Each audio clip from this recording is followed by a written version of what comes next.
So over the years, I've had several students ask me how to make my potato soup, or they've asked for the recipe.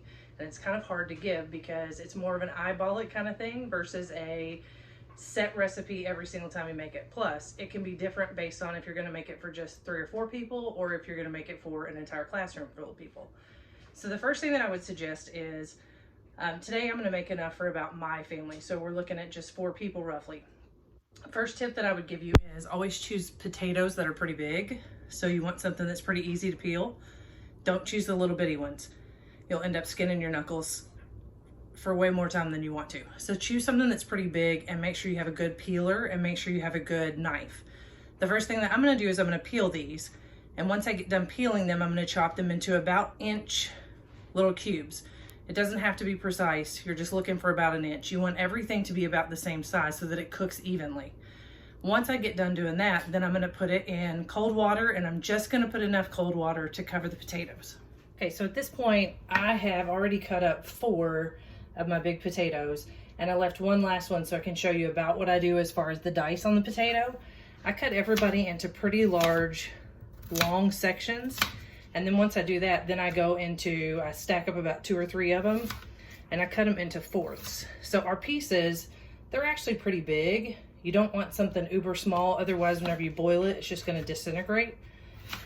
And again, my biggest suggestion is if you have a good knife is gonna make your work a whole lot easier. So you wanna keep them in about these size cubes. Now what I'm gonna do is I'm gonna take them over to my pot and throw them in my pot, and I'm just barely gonna cover the potatoes with cold water. I've always heard that if you start off with cold water, everything cooks evenly. So I'm gonna put them in a pan, a saucepan, in cold water. This is about the size pan that I'm using. And again, if you have a good pan, that's always helpful too. And then I'm gonna start the boiling process. As you can see, I've just barely covered the potatoes with water. They don't have to be uber soupy, but you just wanna barely cover them with water. I went ahead and turned the pan on high, and I'm gonna let them boil. You have to be a little bit careful with potatoes because they're starchy, so whenever they start to boil, you'll get kind of like a foam on the top, and if you're not really careful, it'll boil over. So what I do is I let them boil, start to boil, and then I go ahead and add a couple of tablespoons of salt. You want to give the water a little bit of flavor, but you don't want to do it when it's cold. You want to wait till the water is hot. So then once they boil to the point to where they are starting to fall apart, that's when we'll start making the soup. So I'll meet you back in a minute after they start to boil so that you'll know what they're supposed to look like whenever you start the mashing process. So a little time has started to pass and my potatoes are starting to boil. So you can see the water's just barely over top of the potatoes, but it's starting to kind of get this little sludge film stuff on the top of it. Once it boils for a while, you might even want to skim some of that off. Sometimes, like I said, it will overflow if you're not being real careful. Now that it's hot, I'm going to go ahead and add my salt. I use, and you can use any kind of salt that you want, but because I have high blood pressure, I use the pink Himalayan sea salt. And so what I do is I just take a couple of little handfuls of this stuff. It's just like little rock salt, and I throw it in the pot just to season the water, because most of that water we're going to keep around for the soup process. So I might use a little handful about that big. It's probably just a teaspoon or 2. And this is supposed to be better for you. It's better for your blood pressure. So I'm going to just toss that in and stir it up real good. My potatoes are cooking, but they're not falling apart yet.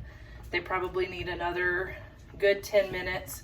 And I'll probably take some of the sludge off the top whenever it gets kind of gross and starts to overflow. But I'm going to just keep letting them do their thing until they start to fall apart. I don't want them completely like mashed potato mushy. I still want a little bit of texture to them, but I still want the water to kind of be more potato sludge than just water. So it's been boiling for a while. I just dropped it down to low. If you look really carefully, it kind of looks sludgy. Like you can see just whenever I spin it, the potatoes are kind of falling apart. That's about what you want. You don't want them too overcooked. You don't want them completely disintegrated to the point to where you can't do anything with it. So what I'm going to do is I'm going to drain off about half of the water, and then I'm going to grab my milk and my butter.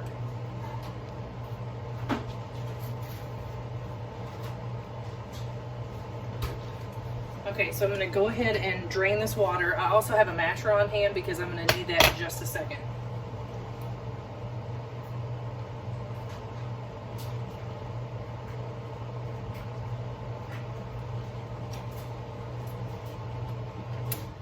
Okay, so at this point, I've got about half the water drained off. You can tell it's not really up to the top anymore, but at this point, what I'm gonna do is I'm gonna mash it loosely. So I'm just gonna kind of give it a couple of good mashes. I still want some chunks. I don't want it to be like completely dissolved, but at the same time, I don't want the chunks to be so big that, you know, you bite into a giant piece of potato. So you kind of want to rough chop it, or rough mash it, I guess you'd say. And then kind of as soon as you do that, you need to probably start adding your milk. So this is why I say eyeballing is the way to go. So I'm just going to kind of cover the potatoes with milk up to the point to where it's kind of at the top. And then I'm going to kind of stir it and take a look at it. Again, you kind of got to get your potatoes off the bottom. And at this point, it looks pretty runny, but I still have some pretty good chunks. So this to me is a little bit too, I don't know, too solidy, I guess is a good word to say that. I like mine a little bit runnier, but if you like yours more solid, you could leave it in that state if you wanted to. I like to have mine kind of soupy because in the end, I'm going to add cheese and all of that good stuff, and I want it to be a little bit more liquidy. Over time, if you leave it on low simmer, it's going to get thicker and thicker. So if something happens and you add way too much milk, this is the point where if you want to leave it on low simmer for a while, it'll kind of dissolve some of that milk out. I'm also going to add about half a stick of butter. If you're a gigantic butteraholic, that's totally up to you. No judgment here how much you throw in there. But I'm going to add about a half a stick of butter for the size pan that I'm using. If I did a whole giant thing like I normally would do for class, I would probably use an entire stick of butter.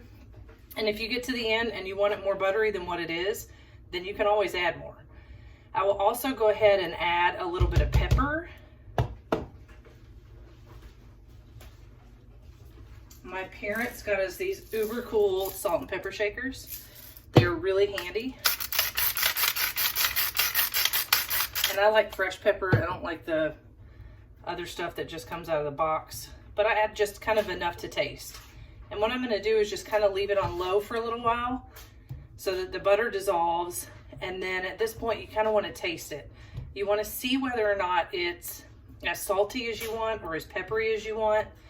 At this point, you're kind of really almost done. Once everything kind of marries and sits in there for a little while, you can go ahead and serve it up with your cheese and your bacon. I just buy the bacon that's already in the box and already done, that all you have to do is microwave it, because that stuff usually gets a little crispier than regular bacon. But if you want to go ahead and do regular bacon, that's fine too. The recipe is really pretty much the same for any size that you're going to do as far as your potato soup. You know, today I just did a saucepan about this size, but if I were to do one for class, the same recipe would hold true. I would still put enough water over top of the potatoes.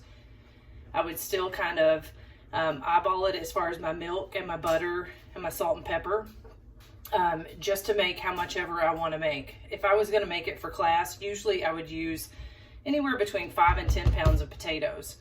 The other little trick too that I use for class is it's really hard to make it like this and have it be in this liquid form and then transport it. So if you want to, you can always boil the potatoes, get them to the point to where you're getting ready to mash them. And if you want to transport it somewhere, like if you're having a potluck or you're going over to a friend's house, you can put it in your crock pot and just the potatoes sit in there. And then if you have about an hour to wait, throw your crock pot on high, add your milk and your butter and your salt and your pepper. And then at that point you can decide if it's ready or not, or if you need to add something. But it's a good way to transport it, because if you try to transport it like this in the liquid, I've had it slosh all over my cart a million times.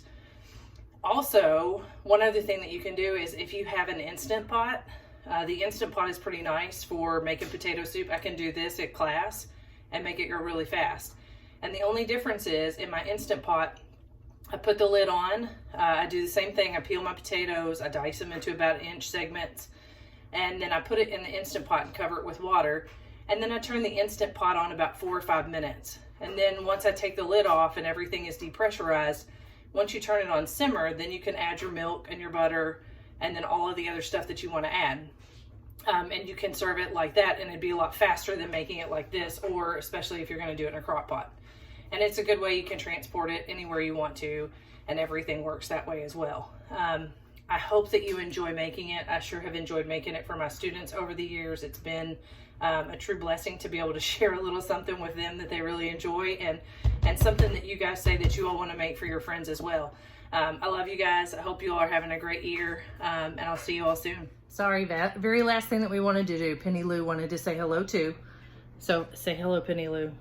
She's enamored. Penny Lou likes potato soup too. She says that you should make it for all your friends and your parents and everybody else. Love you guys.